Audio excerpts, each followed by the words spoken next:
Shahriar is a growth coach who works at Volta, and he's also on the board of directors for InSeed. And he's the founder of Wara Ventures, which I might talk about a little bit. And it develops innovative growth strategies with focus on supporting visible minority immigrant-owned businesses. He wrote 2 books in the sector of marketing, and he describes himself as a proud empath. And that is the interesting part. Please go. Well, thanks for having me. Today we will talk about how to ask a question. And more specifically, we will go venture into the world of customer discovery, market research, and why so? In my humble opinion, one of the key issues of research asking question is when you take people's answer at face value, which basically means that whatever they say, you accept it. And why is that? That's because 4 out of those 10 people that we're talking to will give you false, misleading, or inaccurate information. And all 10 out of those 10 people are actually clueless in terms of what they want. We are all clueless. I mean, if you ask us, if you ask me, what do you want? I don't know. I don't know what I want.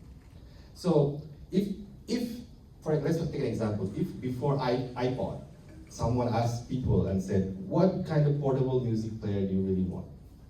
They would ask for a better Walkman, a better batteries, better storage, not the beautiful device where I can store my song in my way. So, what to do about it? Don't rely on what people say. Find out what they do, and more importantly, why. The question is, that's easy to say, but how do we do that? Well, what I can share is how I do it. This is very simple 3-step framework that I use for that. It basically goes like this. And I'm a big fan of psychology, so sometimes I wear my psychologist hat, and when people answer a certain question in a certain way, I just go back to them and ask, excuse me, can you explain to me why you said that? That's it. Let's look at an example, like for example, top of my head, air travel, okay. Air travel is getting more and more expensive every day. We go back and ask it, why is air travel so expensive? That's easy, because more and more people are traveling these days.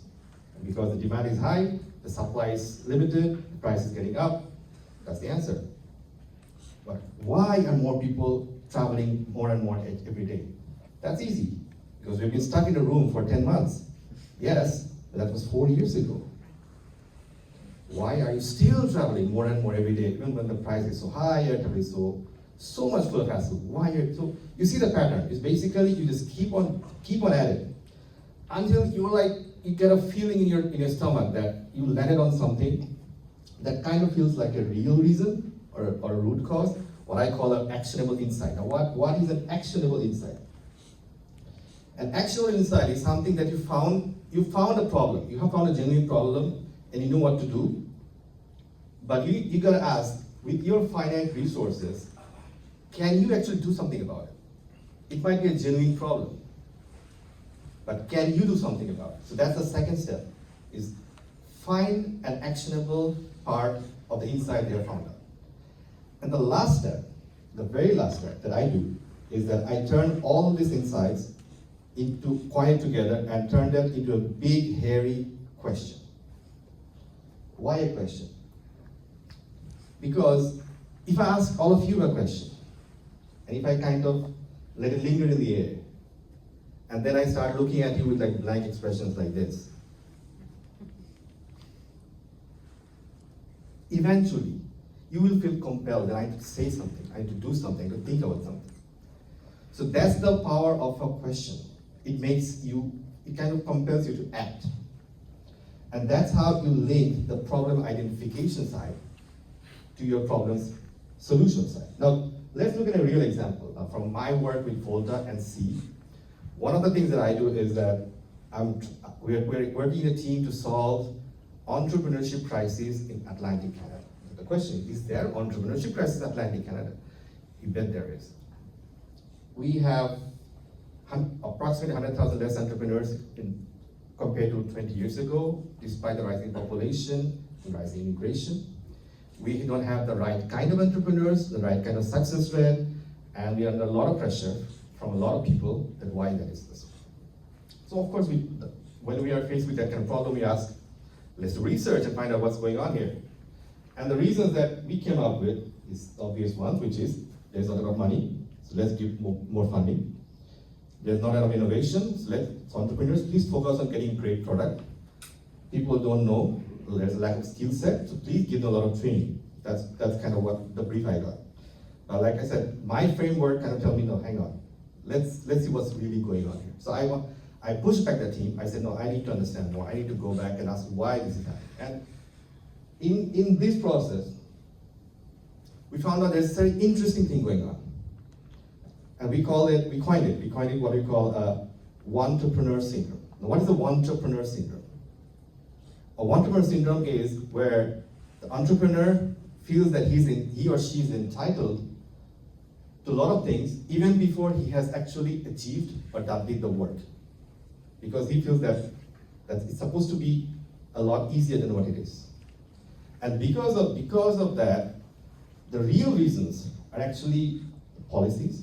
Because you will have to have a real guiding principle that you might get the funding, you might get the money, but what happens after that?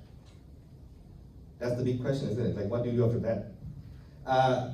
The second one is a lot of times the thinking here is a lot of insular, like we're still thinking small, local, regional, we should be thinking global, like really big. And the last bit is, of course, we're still kind of feel we're stuck in a comfort zone. That's where we like to operate. We need to break out of that and like really go out and push it. So just like the framework that I suggested, our team, we pushed it all together. This is the big and hairy question that we came up with. Now, how can policies be reformatted to be more entrepreneurship friendly, support global drive, and ingrain risk-taking into the cultural deep? So you see from where we started and where we ended up is a very different spaces, right? So I'll end up, because I know my time is there, so I'm gonna end up with this yellow garbage truck somewhere in Taiwan that, funnily enough, plays Beethoven music all the time. So I want someone from the group to chase me sometime in the break to ask me the question, why?